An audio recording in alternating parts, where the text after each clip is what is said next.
Quick Arm can be enabled on a keypad to allow the assigned areas to be armed or part armed with a single button, without the need to enter a user code first.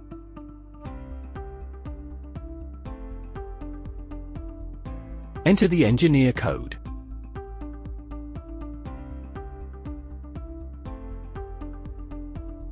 Use the scroll keys to select keypad setup. Press Yes. Enter the address of the keypad you want to enable Quick Arm on. Press 0 to select a different network.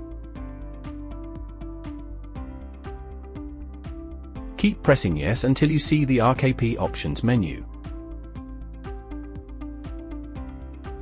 Press No to edit.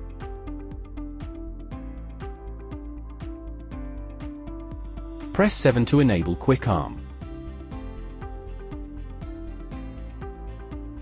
Press Yes to save.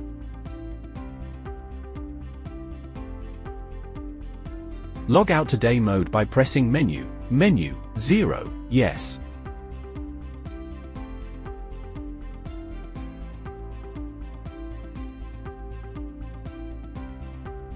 To arm the control panel, press the area key. To part arm the control panel, press the Part Set key.